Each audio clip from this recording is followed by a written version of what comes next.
IVM.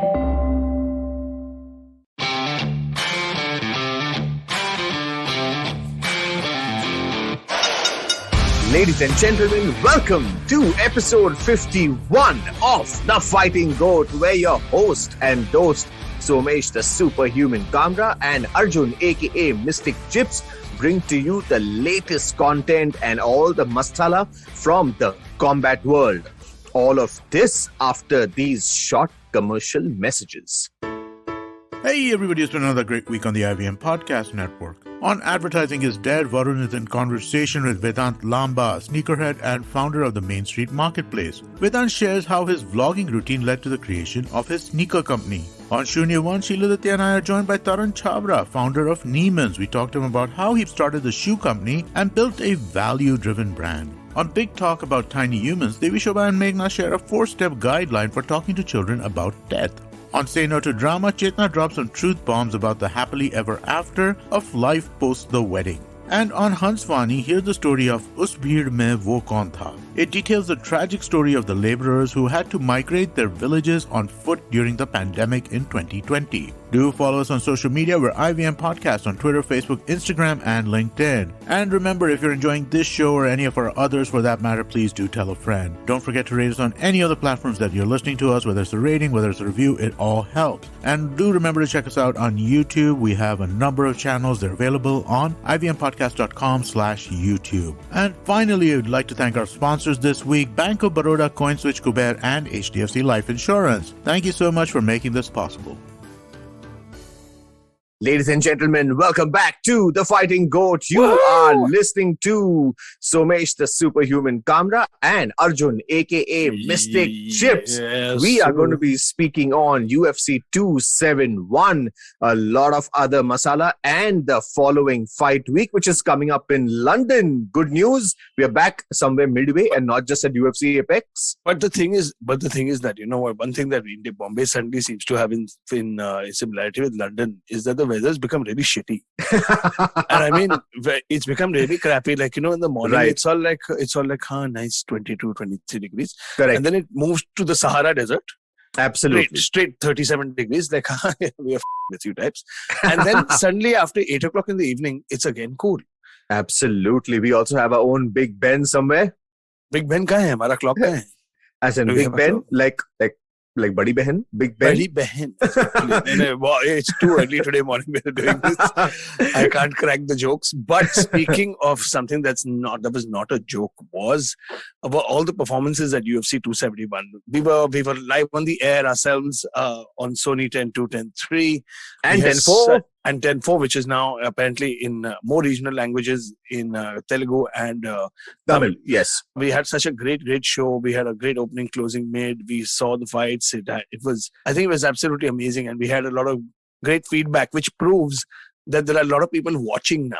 The sport is growing and a lot of people started watching. Well, they're watching and they're listening. Hence, the Fighting G.O.A.T is still here and growing as always. No, and you know, the good thing, what I love about it is, you know, when constructive, you know, we're not new to constructive criticism. Yes. And I love criticism when it's not like, oh, you know, you go die. Like, I don't mind that. You know, that's okay. Correct. But this time, at least nobody made fun of our skill. What the guy said? Like, because we were like spot two dudes on. chatting in you two dudes look like you were chatting in a coffee shop. I'm like, yeah, that's the point. You dumbass. that's the point. You know, when people listen to Joe Rogan, dude, it's like, it's like two friends just sitting and chatting in a coffee shop, but they're making absolute sense. And that's exactly what a show is supposed to be like. That's exactly what a podcast is supposed to be like. I don't know what that guy wants. It's okay. There are lots of these people. And honestly, everyone's welcome as long as they're taking part in the Fighting G.O.A.T and they're winning some OG merchandise. Yeah, man. We've got to start adding some more merchandise to our current tally. We've got some good stuff happening, but that is another topic altogether. A lot of people start playing. Silva, Vishal's, all our regulars, they've always been coming and playing, and they've been asking us to start a different version, like an app of some sort, for Right. betting. So I'm like, "Arey baba, ye thoda time hai future. There's a bit of time." You know what? Can you imagine that? There would be some of our so-called contest winners, and the entire wardrobe is filled with all the colors of the Fighting Goat ka t-shirts. Because that means you have to start adding track pants and shorts and stuff. Fridge magnets, mugs, and all of that. No, we use all our contacts. No, we will go to Mintra Singh. Our line of kapde hai na. Yeah. We want to add. Becho. Becho. So, Oh, anyways, but speaking of Becho, now, oh tell wow, me, we said man. the same thing. How was the card? Tell me how was the card, man? Oh my God. Even though we worked together and we did the analysis, and it was, we always work in that rush environment. Where Yes. It's just like tuck, tuck, tuck, tuck, tuck. Correct. What do you really think about the main event? Wow. In fact, there are so many people who were tweeting and saying that after rewatching the fights, they still feel Robert Whittaker took round 3, 4, and 5. To be really honest, I saw the fight again and I still feel Israel Adesanya clearly won it. But yeah, 4 rounds to 1. 48, 47, 48, 47. And 49, 46. 49, 46. That is a very fair assessment. Absolutely, yes. Absolutely, yes. In fact, Arjun, you keep saying that if you need to beat the champion, you really need to beat down the champion. And honestly, I mean, him. If not, you just be like an Aljamain Sterling. But if that doesn't happen, I'm really sorry. But, you cannot score takedowns as takedowns because honestly, for me, Izzy sprang back up and it was not... It was not a convincing takedown. And even if Robert Whittaker took him down, there was not much damage. He really didn't do anything out there. So there was no damage because he got right back up. Absolutely. The minute he got taken down, he would pivot up. Half the time he used the wizard to stand back up. Yes. And I'm just saying it's just that it's so funny. It's so funny how people's perceptions are. In our minds, we come in, even when we watch a fight or we watch anything, we already have a mental favorite. And there were a lot of new people were watching this fight this time. Yes. And it's like, a lot of people wanted Robbie to win. A lot of people wanted to win. No doubt. See, people say it was a really close fight. I'm like, it's close because there was not a lot of activity. Yes. If you realize. It was close because Robbie abandoned his striking after one jab. Yes. Because he didn't want to overcommit and get caught. I think, and we spoke about this in such depth, saying that, a lot of fighters, after they get knocked out, they have that mental block inside their heads. Correct. Where they just can't commit to that striking unless somebody's making that stupid. And what he did against Gastelum was beautiful. He was counter striking, he was landing strikes. But sometimes it's like meeting the guy when you meet the guy who knocked you out and across you. Yeah. It just said you switch back to that. Absolutely. In fact, honestly, the only guy who I feel doesn't fall in that bracket is Anderson Silva, because after he broke his leg, he came back and he was still throwing those legs. Yeah, he threw those legs, but man, he was not the same person again. He was never the same person. But true. But he was also when you're dominant for that long. Correct. I mean, you're dominant for that long. You've set records. The world it's like a weight off your shoulders completely. You're like, very true. Fun. I'm done. I'm done. Right. But at the same time, I think one person who's not done is 32-year-old Israel Adesanya, who in my eyes has clearly beaten Robert Whittaker. Sad for Robert Whittaker, a crowd favorite, a very good guy, possibly a future Hall of Famer. But honestly, with Israel Adesanya out there, I don't think Robert's going to touch that belt anytime soon. No, he's not getting a chance at the belt again. It's like there's nobody left. Now, he's knocked him out once, he's decisioned him once. Why? Yeah. There is no rubber match needed. Absolutely. There is no rubber match needed. There are more contenders coming. And I would love to see rematches with some of the others. Absolutely. So in fact, the contender who shocked everyone on this card was Jared Cannonier, who knocked out Derek Brunson. Oh, yes. I remember the other middleweight fight. With those vicious elbows. It started off with an elbow and then it went to a back fist and then it went everywhere. Oh, my God. But it was funny. It was, Jared Cannonier and Derek Brunson. Derek Brunson is this wrestler, striker. He was a fantastic grappler who take you down and pound you out and beat you up. And he was doing that with so many of his previous fights. Right. But I don't know. He just seemed off color immediately. Like when he walked in, his face was different. He was not looking as, I don't know, something went wrong. I think Cannonier was wanted a little more. He was a little more motivated.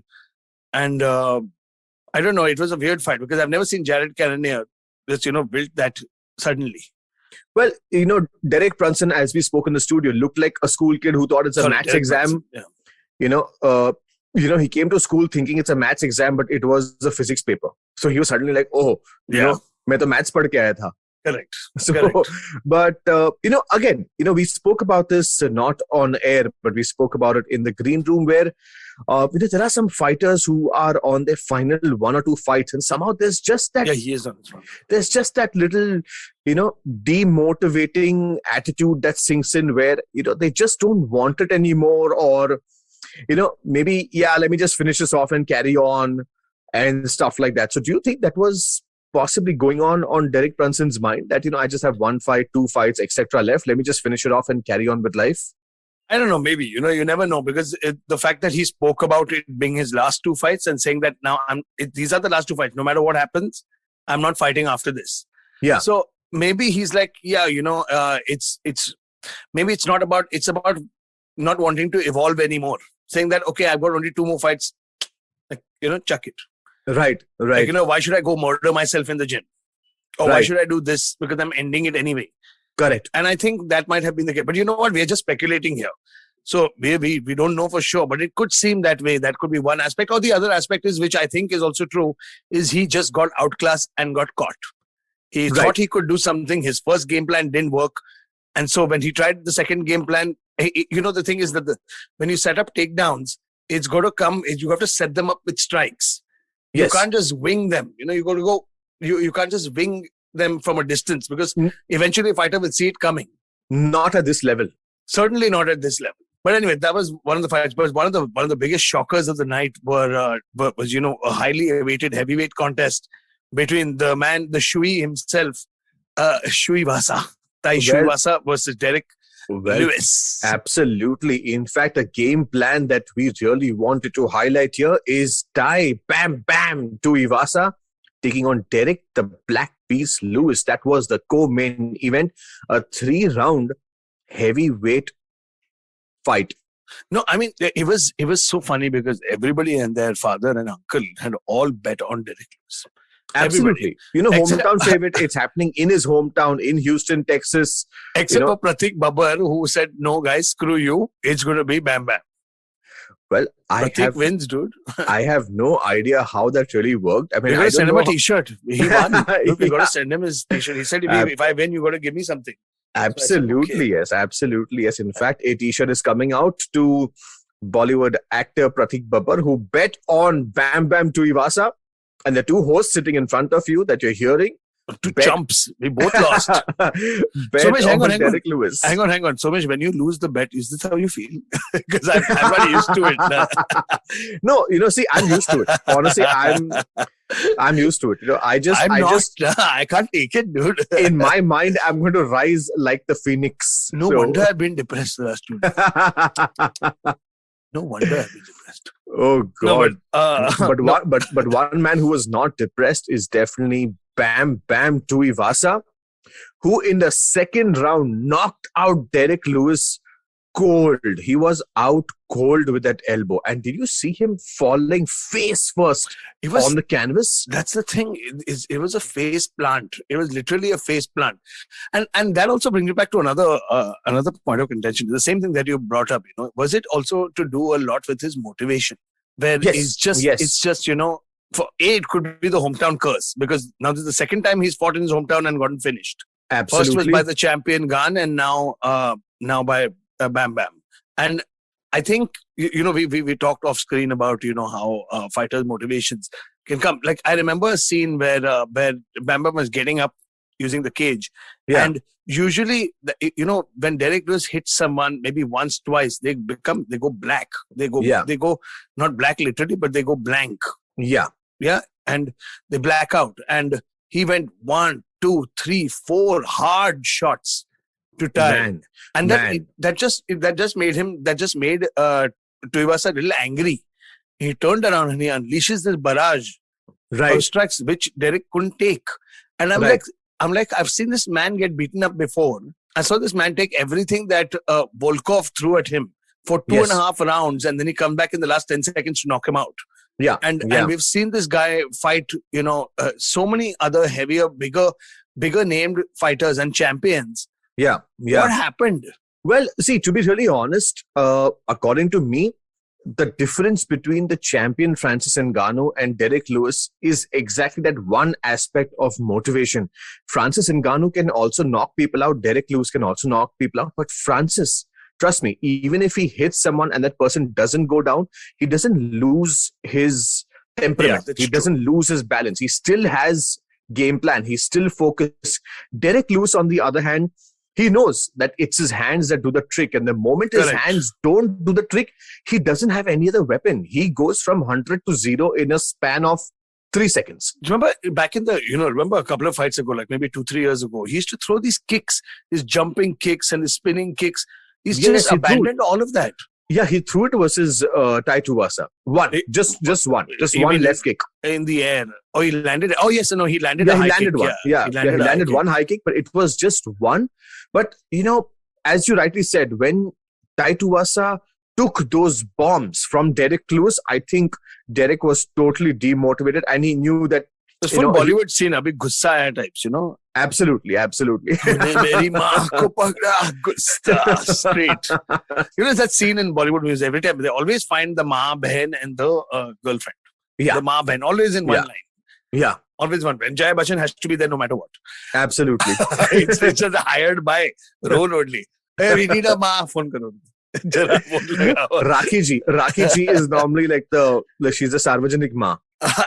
And has to be and always in the same position. It's like tied up to that pole, and then the other sister is on the other side, and the sister is already constantly being pulled and pushed by the guy. Look na, eyes left alone, and baby's in the middle. But the guy who was sidetracked so badly. But the guy who was on the pole this time was Derek Lewis when he ate that elbow. And he face planted straight into the canvas. And that was one of the most shocking scenes of UFC 271. It was. And it's also how he ate the shot. Because normally when you're in striking, when somebody's hitting you, your head, even if it takes a shot, head and neck has enough room to move. Move behind, yes. When you're on the ground, or you're leaning against something and you get hit, all the pressure is absorbed by the body part. It's all absorbed by the head or the neck. Yes. And that makes it doubly worse. And that's what happened. There was no cushion. There was nowhere to go. And so when he got hit clean and he got hit badly, which is why he face planted. And now we have a Tuivasa who is going to be closer, getting one step closer. I think he was a number 11 ranked fighter who's now cracked the top 5 because Derek Lewis was number 3. So ideally, I feel that he should jump. He should jump into the top 5 for sure. Well, absolutely. So many matchups to come moving forward. So many shockers, so many good matchups to come. But there were 2 other very good fights. Bobby Green versus Nasrat that started off the card, and Renato Moicano and Alexander Hernandez, which were 2 other very good fights on the card. It was incredible, man. I love the Brazilians. There's no secret because it's because of their spirit to fight and the way they execute. They'll find an opening anywhere, and they will take advantage of it. And Renato Moicano was incredible against Alexander Hernandez. He landed a 6-punch combination and then had found a rear naked choke that closed the show. That was beautiful. It was incredible. And of course, our first fight of the evening also was an incredible stand-up war. And it was such a great card top to bottom that, right now, I think we're just out of all the other organizations that are offering MMA, and there are so many other, boxing companies, etc. I think the UFC is spoiling us because on average, their cards are so good. Correct. Even the fight nights, Not even. I'm not even talking about the bangers, my God. I would say out of all the fights in the card, the most disappointing was the main event. Yeah, honestly, because absolutely, I always say by rule, if sab acha ja raha hai, to fir kuch to kharab jana chahiye. Absolutely yes. In fact, the thing is, he's I don't know how he's winning. That's the thing. I couldn't see the fight. I'm going to watch it today. Well, Andrei Arlovski defeated Jared Vandeira by split decision, which was on the prelim card. And unfortunately, Roxanne Modafferi, who started her career in November 2003, called off the entire mayhem last Sunday, where she lost versus Cassie O'Neill. That was her last fight where Cassie O'Neill defeated Roxanne Modafferi again via split decision. She put her gloves down and she's on to greener pastures.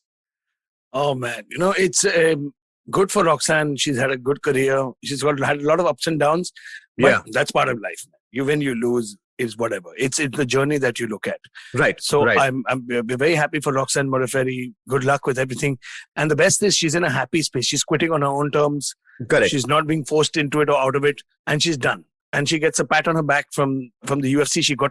It's a privilege to be able to end your career in the biggest organization. Absolutely. Win, lose or draw, man. It's like you finished your career in one of the biggest get back to plan whatever you want to do in life. Absolutely, yes. So that's that was the roundup of the entire week. We have a lot more coming. We're going to discuss something that is a very, very fun and important topic about the champions that are dominant versus those who seem dominant weren't really. So we've got a lot more coming up after this quick break. Stay tuned. We've been listening to Arjun Mystic Chips and Somesh, the Superhuman Kamra, only on the Fighting G.O.A.T. Don't go anywhere. We'll be right back. If you love cricket, listen up. The Edges and Sledges Cricket Podcast is here for you. Hosted by DJ, Varun, and me, Ashwin, we bring a fun, fresh fan's point of view to talking all things cricket. Sometimes it's just the three of us, sometimes we have guests, including current and former international cricketers. For new episodes every week, check out the Edges and Sledges Cricket Podcast on the IVM app, website, or wherever you get your podcasts. Ladies and gentlemen, welcome back to the Fighting G.O.A.T. You are still here with Arjun, aka Mystic Chips, and Somesh, the Superhuman Kamra. I have little sardi, but today that's the problem. Because you're not superhuman, no? I'm not superhuman. No. Only human. Well, you are rocking as always, Mystic Chips. And the analysis of 271 was absolutely spot on. We got great feedback on Twitter, on Instagram, on Facebook. We did a good breakdown this time. Which ultimate was breakdown. It's called the ultimate breakdown. We did the ultimate breakdown for the ultimate guide to UFC, which is the property that hosts the UFC on Sony Television, Sony Sports in India. And obviously we are back. We've got a lot more breakdowns coming up, man. We've got a huge card that will be happening next month. We've got Masvidal versus Colby. Oh my God. A grudge match for the ages, but we've got enough time to promote it. We've got enough time to come to it. But now we're going to talk about a lot of the champions. So I'll give you the best example. Okay, we saw a fight on Sunday between Israel Adesanya versus Robert Whittaker. Yes. Now, I always say, there's a saying, you are not the champ till you've defended your belt. You have to defend. Winning a belt is one thing. Yes, you won the belt, you beat the former champ, but you're not the champ till you've defended that belt once. Are you saying Conor's not the champ? No, Conor is the champ. But no, a lot of experts, a lot of people said that. A lot of people said that, because there was a time where Conor was going a little crazy. He had beaten everybody. He was going mad. He had gone to boxing. He had gone here. He'd gone there. Right. And he came back and he was like, he was dissing. This is initially, he was dissing former champions. And of course, later in life, he's, when Khabib started talking about how Jose Aldo's career, because of his losses, is not that great and he shouldn't be fighting anymore. Yeah. Somebody like even Conor stepped up and said, oh, what do you know? Yeah. What do you know? Like, okay, fine. I may not have been blah, blah, but don't disparage anybody who's been around for that long. Right. And I think even Mr. Kamra got a little upset at that comment because I won't lie. I got pissed off at that comment. I mean, Khabib's a great champion, but man, dude, you got Eagle FC going on. Are you that bored really? Well, a lot of things could be going on. You never know. See, the thing is that when you're in the limelight, when you're in the spotlight, you may not be able to say a lot of things. But once you're out of the sport, the true colors come out. And that is why champions stay champions, because you don't need to always win belts to be a champion, but you need to see how the person behaves outside the octagon, outside the spotlight, how they are. So the champion mindset. To be honest, saying, ring girls are not needed, or these people aren't champions, and this is not good, and that is not good, and you're a piece of shit. All these things, it shows you that the same person who said you need to respect everyone and be a good guy, what happened to that, all of that. So again, that is my personal view, and hence I'm speaking these things. No, of course. This is our personal channel. Our personal show. But this podcast is ours, so if you don't like it, then please scoot off. So. No, I'm just kidding. Khabib, as dominant as a champion he was, okay? Yeah. As dominant as a champion he was, he's okay. Forget all his going out, his outside the after post-retirement nonsense. Forget all that. That is not even relevant. We're talking about a career of champions. When you look at, say, dominant names, you look at guys like Anderson. So, Chips, Silva. What are we speaking about? To be honest, I mean, you know what? We actually go off on a tangent. But what are we speaking about? This is our life. It's all about tangents. We go on multiple tangents. We're talking about guys that were dominant champions versus the guys that became champions who seemed that they would be dominant but weren't. Okay, that's beautiful. I hope the listeners have understood what we're speaking about. Please join the conversation. Let us know who are your dominant champions and the lesser dominant champions in the UFC. And we would love to have that chat with you. So you can hashtag all of us. You can hashtag tag IVM Podcast, hashtag tag Arjun Chips, hashtag tag Somesh Kamra. And we would love to hear from you and chat on this topic. So, Mr. Kamra, when I talk about dominant champions, there's only one man who comes to mind, and that's Anderson Silva, the most dominant champion in the world. Most dominant. Right. Like, there is nobody more dominant than him. And then you talk about other dominant champions like George St. Pierre. Right. The more recent dominant champions like John Jones. Right. You talk about dominant champions back in the flyweight division like Mighty Mouse. Right. Demetrius Johnson now, who's fighting at 1. And there are so many champions. But then at the same time, we've got champions like Luke Rockhold. When he became champion, he beat Weidman for the belt. Right. I mean, it was such a depressing thing. I mean, why are you laughing, firstly? Are you happy that happened or? No, well, because, that entire scenario was so funny because Luke Rockhold, he won the championship belt. And after that, he lost it to Michael Bisping, who, again, is not... I think the guys who beat it's like it goes around in that, in that cycle. Yeah. So Luke Rockhold won the belt against Weidman, lost it to Bisping immediately. Bisping won the belt from Luke Rockhold, lost it to GSP immediately. GSP vacated the division, and after that, we just saw a bunch of interim belts happen, and business came back to normal. We used to see the same thing very commonly happening before in the UFC's light heavyweight division before John Jones took it on. When there was Lyoto Machida that came in. Dude, Machida had such a long run of wins, won the belt. There was Rampage Jackson. Jackson, who won the belt against Rashad Evans, who won. Forrest Griffin, who won the belt. Forrest Griffin won the belt. No, but at least they defended it once. They won defense. Well, that is so fun. In fact, this morning when we decided to speak about this topic, I was just giggling because the thoughts just came that the belt has not stayed in anyone's hands for more than 2 fights. Dude, except very recently, when Stipe, John Jones, these guys came in, it kind of hung with one person. But honestly, it was like about 10 years back. Honestly, the belt was like a roaming belt. Yeah. It was a roaming belt. The shortest reign in the history of reigns was Matt Serra. Yeah, he literally had the belt for 2 months, and that was it. Yeah, and GSP came back and just took it. Right. It's so funny when you compare the dominant ones to the non-dominant ones. Absolutely. And people ask what makes that. What is that X factor? Yeah. What is the X factor that have? I think it's intangible. It's about wanting it. It's about absolutely yes. And I think also look at like this, for example, let's dissect Luke Rockhold versus Bisping, which happened a couple of years ago. Yeah. I think it was just Luke Rockhold being careless. Yeah. Absolutely, yes. Absolutely. I mean, I could not agree more. So, in fact, when we spoke about this, I got my pen and paper down and I was actually making notes and saying who's the most dominant one and who's the most non-dominant one. And what are the markers for dominance? Like, what are the markers for dominance? Is it because of the number of title defenses? Is it the number of strikes landed? Is it the most brutal? Is it the most... see, that's a very valid question. That's a very valid question because most our listeners out here would ask that what exactly is dominance? Yeah, because in cricket you can say like the most if you talk about like say guys like Chris Gayle, yes, most sixes hit definitely, brutal power in shots definitely. Yeah. But is he better than Virendra Sehwag in terms of dominance? Maybe not. No, I would say no because Virendra Sehwag had a longer reign. Correct. So out here, if you ask me, I think dominance is one.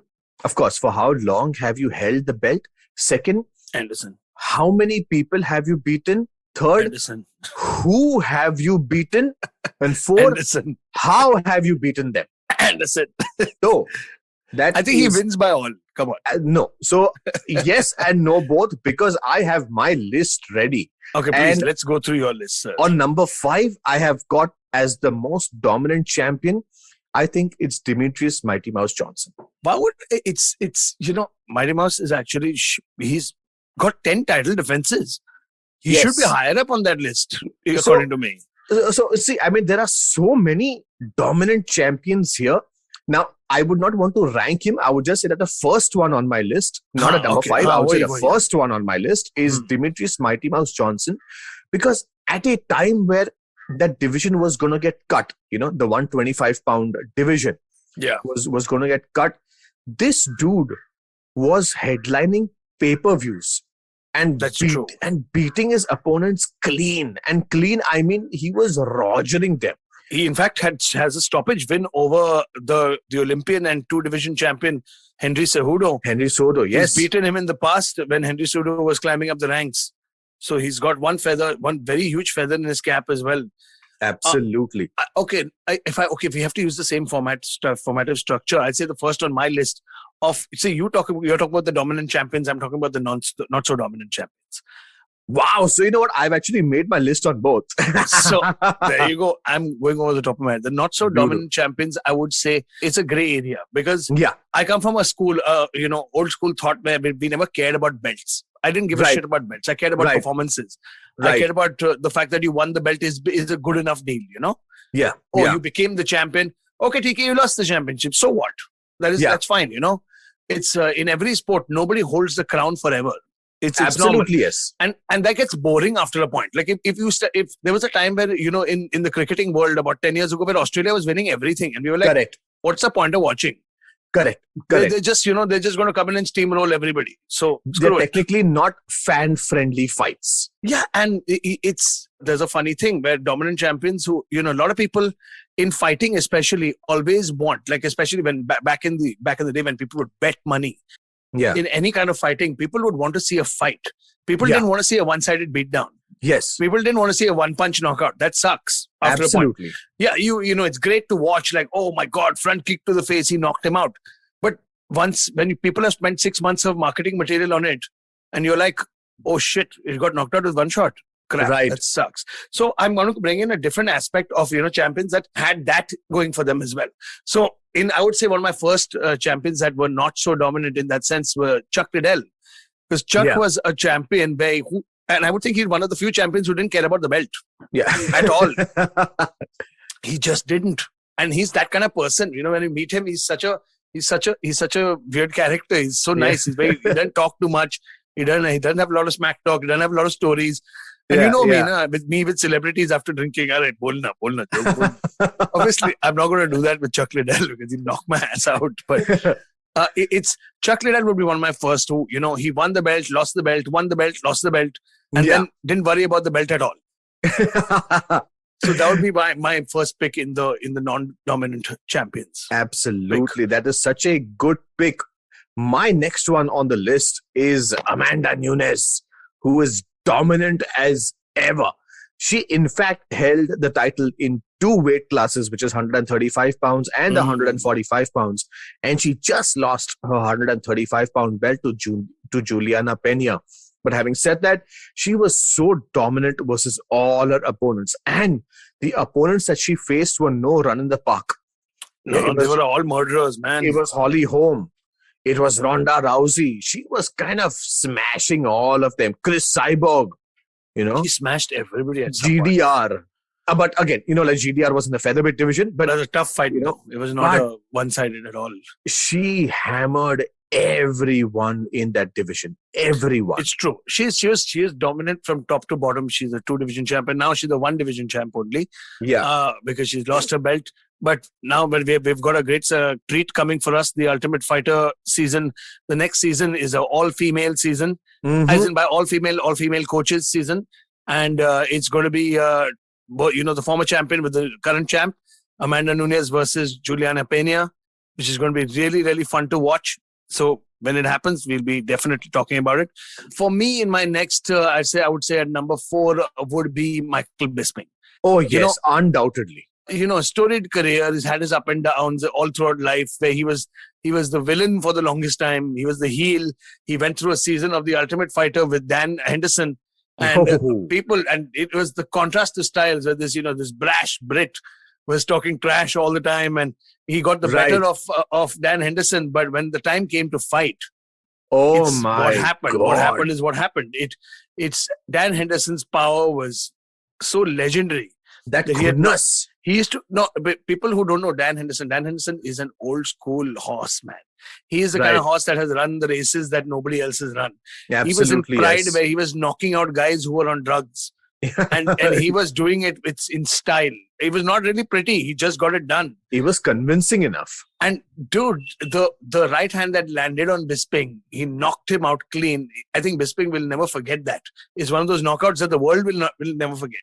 Right. And will never let him forget. But despite that happening, he had this great career when he went on to face the former middleweight champion Anderson Silva as well, where it's very debatable who won and lost that fight, but still he won. The judges thought he won. And then he moves on to take on Rockhold and in the rematch. Oh my God. And beats him. And then he has achieved his long-time dream. And then that dream comes to an end in the next fight against George St. Pierre. And then simultaneously, Bisping also calls it quits. He calls it his retirement. Yes. Because he was having a lot of, success in the broadcast division and he's doing a lot of work there. So I would say I would have loved to see where that championship would have gone, against say that somebody else in the division. But it was underwhelming at the end of the day. Absolutely. Yes. Next on my list as the most dominant champion is none other than Anderson the Spider Silva. We don't need to talk about him because how is he not first? This is insulting at best. I have 2 more people that are ahead of Anderson Silva for some reasons. Because, see, and it all comes down to the Chael Sonnen fight. The Chael Sonnen fight really decided that, yes, Anderson Silva could be beaten. But the difference between Chael and Anderson is that he hung till the end. He wanted it more. He, was grueling enough to get it out of Chael. It's like going to a lion's den and pulling and snatching food out of his mouth. And that's exactly what Anderson did. Chael Sonnen was winning the fight. Anderson kind of pulled it out of his mouth and retained the belt. So for me, Anderson Silva then went ahead and beat the shit out of everybody else also. Absolutely, yes. And that's why he's on number 3 for me. The greatest, one of the greatest of all time, if not the greatest, Anderson the Spider Silva. Not only did he hold the belt for a very, very long time, he was beating his opponents like a butcher. He was butchering them. He was. No, there are some fighters that you will never ever see in your life. And Anderson Silva is one of them. You will never see an athlete like that. Yes. It's not, he was not the hardest hitter. He was not the fastest mover. He was the most accurate striker in the world. And when he was on, he was otherworldly. He looked like he was Neo from the Matrix. The way he moved. Yeah. And it's the way he did it. Also what happened with Anderson is he peaked a little late in his career. So he was already in that little late 30s zone when he started performing this well. He joined the UFC only when he was in 32, 33. Correct. So what normally happens is after a while you can't pull off these stunts. So to do it for 7 years is something. Oh, absolutely, yes. 7 years. Absolutely. That's why he's honestly, I wouldn't say a rank, but right now he's number 3 on this list of mine. But clearly he could be higher. I have 2 other names and I'm sure that you'll agree to it. But I will not accept it now. No, I understand. It's they probably might be more recent champions because Anderson. I understand. I understand. You Anderson indeed. For me, I would say, the man who was one of Anderson's biggest rivals, I would say, and was touted as the legend killer, so to speak, is Chris Weidman. Oh, Chris Weidman came in. Oh my God! Wow. And Chris Weidman came in and beat Anderson Silva. He knocked him out once, and after that, Anderson broke his leg. And then was made to, forcibly he was out of the sport for a while. After which, Weidman had a little bit of a tough run because he had a great fight against Lyoto Machida, which again people debated it could have gone either way. Absolutely. And And then he has this fight. Then he starts going on this major losing streak. Yeah. Where he just starts losing these fights. He gets, I don't remember who he lost his belt to, though. I think he lost it to Rockhold. Yes, he lost it to Rockhold. Yes. He lost it to Luke Rockhold. He faces off against Luke Rockhold. And Luke Rockhold puts a beating on him that should have been stopped 40 punches ago. Absolutely. And even Joel Romero did that to him. And then the fight against Joel Romero after that was just savage. It was savage. The way Romero cut through him was very, very bad. Absolutely. There was a lump on his head because of the knee that came hitting him. And then suddenly you just saw that trajectory go down. He never even came close to coming back up. Arjun, you normally say that once you face a person like Anderson Silva, you're not the same again. But at the same time, sometimes when you even beat a person like Anderson Silva, you're not the same after the fight. So basically my prayers worked.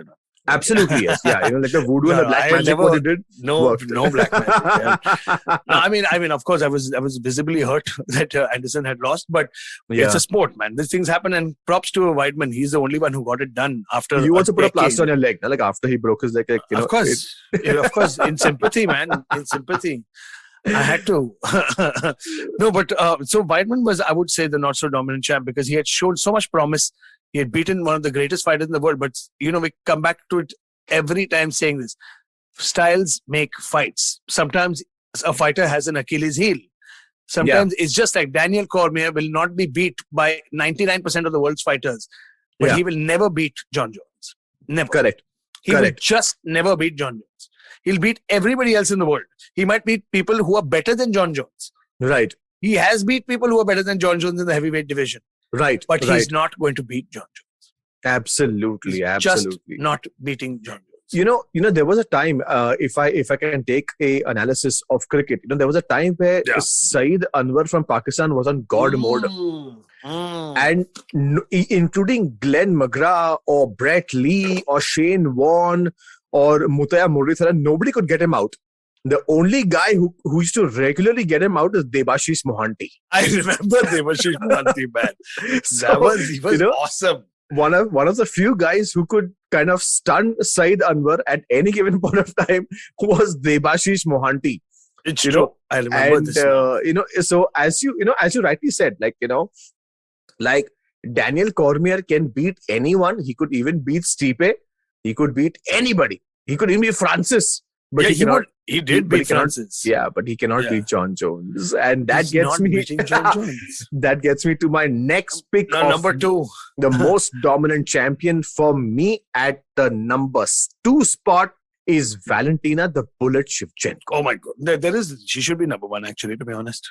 So Valentina Shevchenko is holding the belt in the 125-pound division, and there's no sign of losing it. This girl, this warrior, this fierce human comes in with that aura of invincibility. She's never losing focus. She's as cold as Fedor, and she has no holes in her game. Like, I don't know when she's fighting, I don't know which bet or which bettors bet against her. It's just impossible, It's when she fights, it's actually not about anything else. It's, people are not saying who will win or lose. People are betting on the manner in which she will win. Absolutely. How is she going to win? Is she going to submit her? Is she going to knock her out? Exactly. Which round and all of that. Exactly. So for me, in the number 2 spot is Valentina Shevchenko, because that train is not stopping. I wouldn't call it the hype train because she's genuinely an absolute killer. That train is not stopping. And we'll see how it goes. In physics, there's something called perpetual motion. It's just going to be on and on and on. Right. No matter what you do to try and change the direction, it's just going to keep going.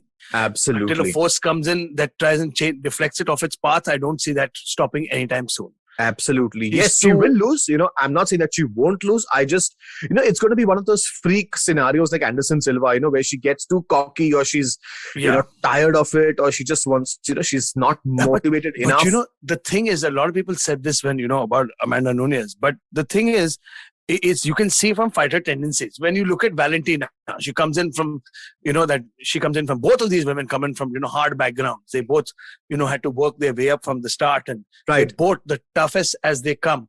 But the difference is Valentina can take the shots as well. Amanda, when she started taking shots, we saw this first against Kat Zingano. Yeah. And then again, now after so long, Amanda's just so good at avoiding strikes. She's so good at avoiding getting hit. Even if you look at champs like Anderson Silva took a battering against Chael Sonnen, but came back and won. Absolutely, yes. Absolutely, yes. Whereas we didn't really see Amanda get hit. Well, I also feel it comes down to lifestyle. Amanda was so dominant. She was living in Brazil, and then she moved to the US, and she started a family. She got in a comfort zone. Come on, Valentina also is on holiday. She's having fun. She's having a good time. I don't know. I just feel that the point of life that Valentina is in, where she's only with her coach and her sister, there's no other distraction. Oh, yeah. That may be a... Yeah. They're possibly talking about training all the time, even while fishing or, shooting bears or whatever that they do. Yeah. I just feel even outside the fighting zone, she's in a different zone altogether. She could be. Actually, it's be unfair to compare both the champions. It's not right. Yeah. But I just feel for me, she's at number 2 spot because I don't see anyone. Yes, she will, have to lose at some point of time. It's, as you rightly said, it's not something that she's going to keep till the end. But as of now, I don't see that happening. Nowhere, not even close. I don't even know who the next contender is. Yeah, even I don't even know. I really don't know. I don't think anybody, there are champions. One of our episodes we're going to do is we're going to call it Ultimate Callouts. Yeah. Yeah, it's a good one. We're going to do Ultimate Callouts. And she's the kind of fighter where nobody wants to call out, ever. Yeah. Like nobody's like, nahi, main ladega tere saath. Nahi, jaane do. It's cool. I'm winning. I'm happy. I'll be number 2. It's cool. No, but coming to number 2 spot in my not so dominant champion series is someone who's actually, who I used to have a massive crush on. Miesha Tate. Yeah. Miesha Tate is one of the old school first of the few female fighters that came into the UFC. Right. The Invicta Strike Force and then UFC pattern. Oh my God, yes. And Miesha Tate came in, she had this great rivalry with Ronda Rousey, had a whole season of The Ultimate Fighter. Wow, where she and Ronda competed with each other. And Ronda, of course, got the better of her because Ronda was on God mode at that point. Absolutely. But Miesha was this scrappy fighter, who didn't give up. She just tried and tried. And then, Ronda Rousey lost her belt to Holly Holm. And Holly Holm was the champion. And one of Holly Holm's first defenses were Miesha Tate. Correct. And the minute Miesha got her chance, in the last round, she got a rear naked choke that she just didn't let go of. Absolutely. Just didn't let go of. It was so gritty to watch that. It was beautiful. And Holly, the tough woman that she is, just didn't give up, man. Yeah, she passed out.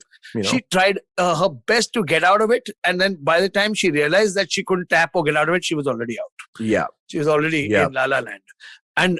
And I would say Miesha Tate winning the belt was like a great moment for her because it capped off a historic career. But then the minute she lost in the next fight, she lost to Amanda Nunez. Right. She lost the belt to Amanda Nunez. And that was it. She took a 4-year break. She quit the sport.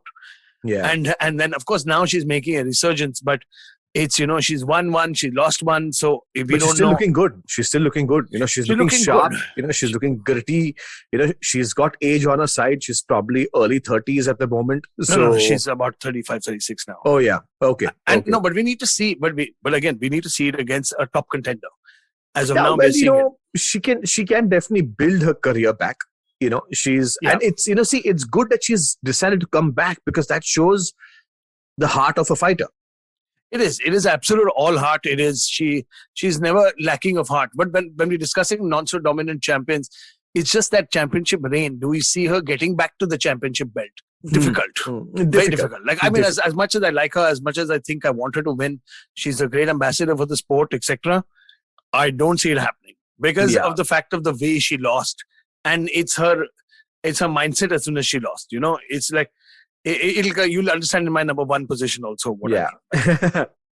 Right. For me now, getting down to the number 1 spot as the most dominant champion is none other than Johnny Bones I knew Jones. it was coming. Huh. You know, see, no matter what you talk about the guy, the trouble he's had outside, the crashing of the Bentley and all of No, that, John Jones' biggest opponent is John Jones. we should realize the gentleman beat Shogun Hua, when he was 21 years old to become the champ. And to be honest, he never lost the belt legally. He never lost a match legally. He never lost a round. He never lost a round.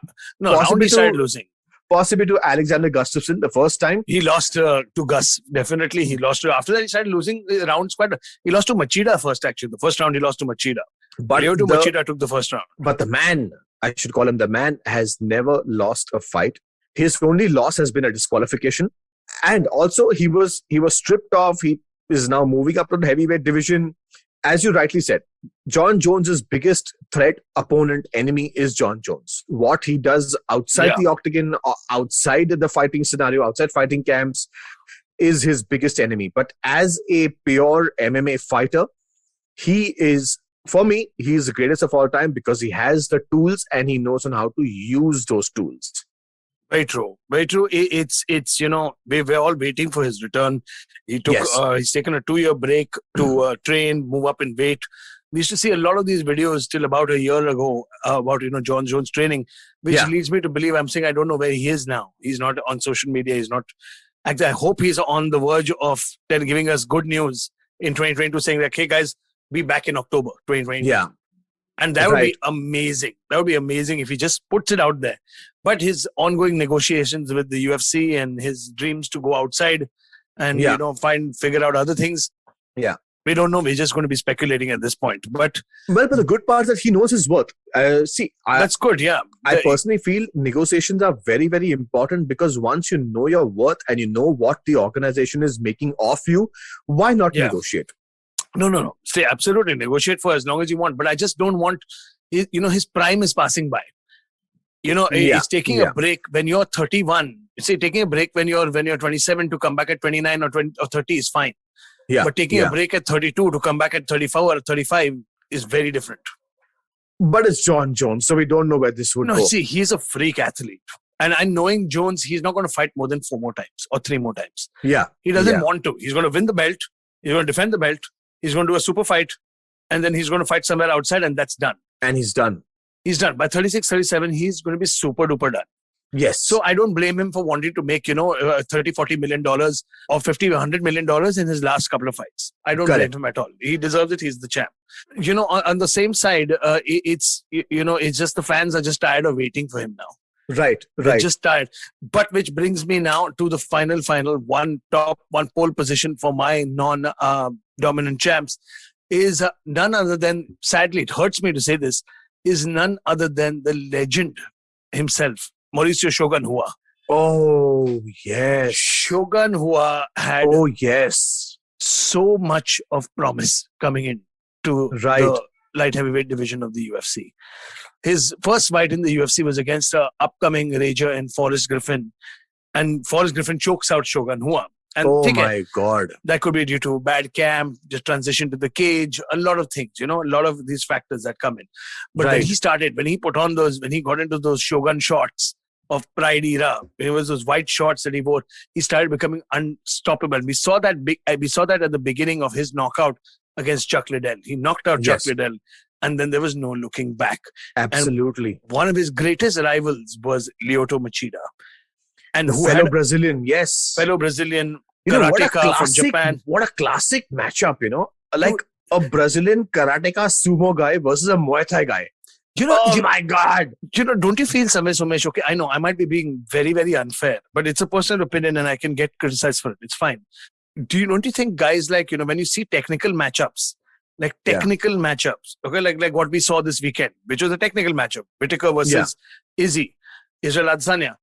Don't you believe that the yesteryear technical matchups had a lot more activity with guys pushing a lot more forward than today? Well, it's even though Machida was the champ, he didn't hang around on the edge trying to land a kick here and there. He stepped into the pocket many times and got attacked for it. There are multiple reasons for that. One is that you always had that short Japanese referee saying, fight, Not pride, dude. This was in the UFC. But again, it comes down to the attitude. Where the pride mentality. These guys didn't give a shit about the belt because they were from camps where they used to spar like they were fighting. Wanderlei Silva kind of guys who were there to fight, to put up a show. Black House and Shooter Box. Those were the camps. They knew if I earn $5,000, I can survive for a month in Brazil. Yeah. Right now, it's become a business where they kind of lay back and they say, "Oh, if I get $10 million, I'll fight." It's a whole new different era of fighting where it's become a business more than actual fighting. The only person I feel at this point of time who does that is possibly Sean Strickland. Who's from a different mindset altogether. So he's like, I don't give a shit. I'm still gonna live in my little, beggarly cottage. Or even if you hear the fights between, Nate Diaz, man. Nate Diaz, Jiri Prohaska, these guys they've been cut from a different cloth, and they come from that background which lets them, they don't give a crap literally about their legacies or or what they're going to leave behind in terms of, paycheck. Guys like Jiri, who's going to be fighting Glover for a title in the next coming months. Of course, he's looking at it as a great title shot, but at the same time, he's like, no, I need money. Right. I need money to fight. That's what it is. Right. I saw that happening in the yesteryear. So when I talk about Lyoto Machida versus Shogun Hua, Shogun was one of those champions who, after that first fight, that really, really close loss to Lyoto, he took him on in the rematch and he knocks him out clean in the rematch. Oh my God, yes. Devastatingly, he ends the fight in the first or the second round. Devastatingly becomes the champion. He is the man to beat now. He's the man to beat. And he goes in for surgery, comes out of surgery to take on this young buck phenom called John Jones. Yeah. And he gets hit by the John Jones train. Correct. And he was just in the wrong place. I think, he would have probably had a little more of a dominant career had he not to face John Jones. But the stud that he is, he said, yeah, cool, done. I know this kid is beating everybody. I'll come. I'll fight him. Fights him, loses, and then goes on a losing spiral. Oh, God, and yes. never, ever even got close. Like, he had a few wars and great fights in the future against Dan Henderson. Yeah. And Belfort and stuff. Right. But he never came close to getting back to that belt. And that, my friend, concludes this entire conversation between the dominant and the non-dominant champions. But at the end of the day, you know what? They're all champions nevertheless. So guys, you've been hearing Arjun Chips and Somesh the Superhuman Kamra. We're going to come to our last segment where we're going to be discussing the return of the UFC to London, baby, and a lot more. So stay tuned. We'll be right back after this quick commercial. We know you love fast food, fast fashion, faster payment, lightning fast internet speed. Then why not fast information? On Think Fast, where we discuss the latest developments in the world of technology, business, marketing, pop culture. With a side of sarcasm and my dad jokes, not just mine. Not mine, Varun. My jokes are funny. So join me, guys, the funnier one, Suchita Salvan, co-founder of LBB. And me, Varun Dugirala, the co-founder of The Glitch, as we think fast only on the IVM network. Fresh episodes out every Monday. On the IVM app, website, or wherever you get your podcasts from. Ladies and gentlemen, welcome back to the Fighting GO.A.T, where we are speaking about the next fight card, which sadly is not happening in London. What? It's not happening in London? Well, February 20th is going to be at the UFC Apex. Hey, nahin, I thought it was in London. I just saw the promo this morning. No, it's not in London. It's not. What is this full chop, man? Well, it is. It says it's at the UFC Apex. Very sadly. Very sad. I thought I just saw a promo yesterday about Yeah, Paddy Pimblett. About Paddy saw Pimblett running around and saying, "I can't wait to see everybody back in London." And I'm like, okay, chalo. I don't know because here it says UFC Apex. In my updated list, it says UFC Apex. I need to check this out. Yeah. So, but anyways, wherever the fight is happening, the fight card remains the same. We are seeing the return of Johnny Walker and Jamae Hill in the light heavyweight division. Oh man, Jamae Hill. Man, he was the one who faced Paul Craig and got his arm tweaked the last time. Yes, we have Kyle Duckhouse versus Jamie Pickett. Nice, good heavyweight fight. Absolutely. Should be fun. Absolutely. Oh, no. So this is coming in at catchweight. Oh, it's at catchweight. What are they fighting at? For some reason, it's at catchweight at 195 pounds. From the 265-pound limit. It's Kyle Duckhouse. So I think it was in the... Chris Duckhouse. I'm thinking of Chris Duckhouse in the heavyweight. Sorry. Correct. So it was supposed to be in the middleweight division, which has been moved to the catchweight division, 195 pounds. And we are seeing the return of Jim Miller on this card. Man, that would be interesting. Jim Miller is such an old veteran. He's a stud in every right. Absolutely, yes. But we will be speaking a little bit on Johnny Walker versus Jamae Hill in the light heavyweight division. Mr. Chips, what do you think of Johnny Walker versus Jamae Hill? Yes. Dude, Johnny Walker versus Jamae Hill is actually a really good fight. Johnny Walker is one of these. Firstly, both these guys are huge. He's lanky, he's long, and Johnny Walker has got some serious knockout power too. Yeah, absolutely. And he's got this crazy mindset. He's got this switch that goes off. I think he's also Brazilian. I'm sure. Yes, he is. And he's got the switch that goes off. He's just out there to fight. He's there to put on a show. Right. Abandons the game plan many times and just goes for it. And his opponent, on the other hand, is a little more, he's a little more concise. He's got some great knockout power too. Dude, at the end of the day, the more I think about this fight, I'm thinking it's going to be only action.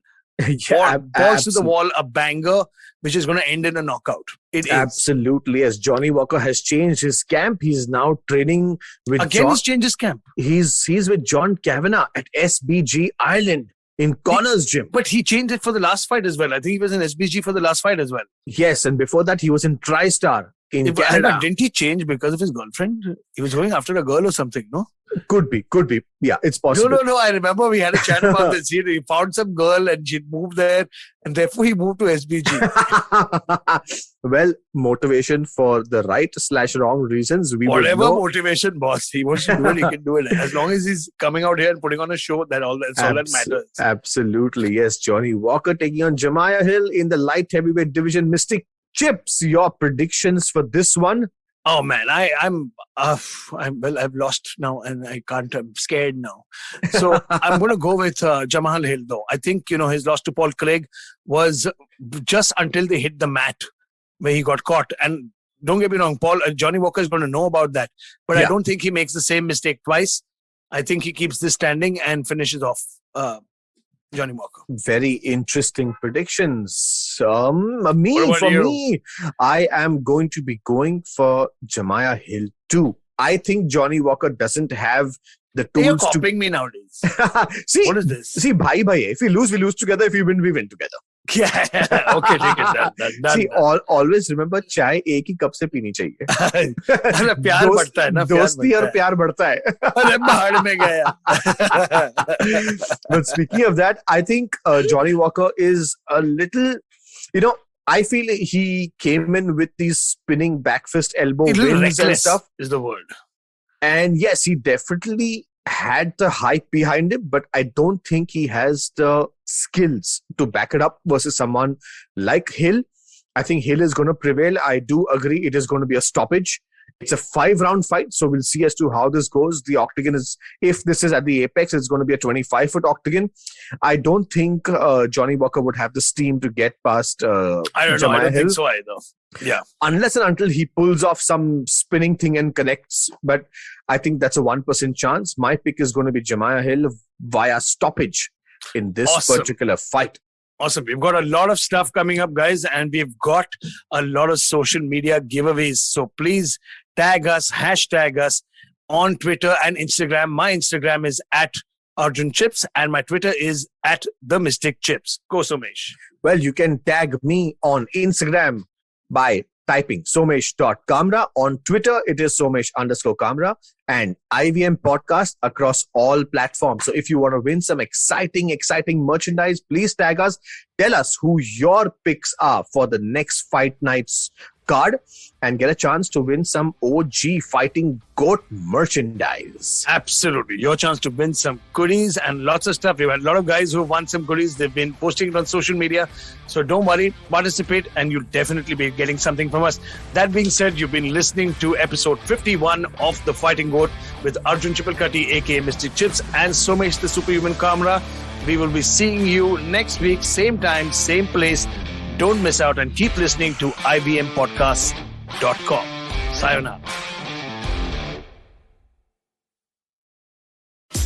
Namaste, this is Cyrus Brocha. I am part of the government cancel culture program to remove rubbish off all the different streams available. So what we have is all the collected rubbish we put together on our show. It's called Cyrus Says. It's on IVM Podcast. You have to watch it and listen to it. It's on our app. It's on our website. It's on the YouTube channel. It's on Facebook. There are many different ways. Don't bother me and ask me how. You have to find out. We talk to different personalities. Many of them are known. Some are just people we meet downstairs and invite them up for chai. But the point is, it's fun and it's very therapeutic. So please join in and listen to Cyrus Says.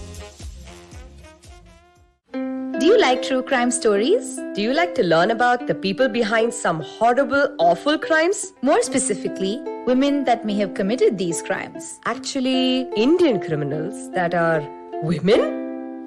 Then we'd like to welcome you to our podcast, Misconduct. My name is Raghavi. And I am Nisha. We cover themes like murder, dacoity, drug trafficking, financial fraud, kidnapping, and many more. You can catch us every Wednesday on the IVM Podcast Network or wherever you get your podcast.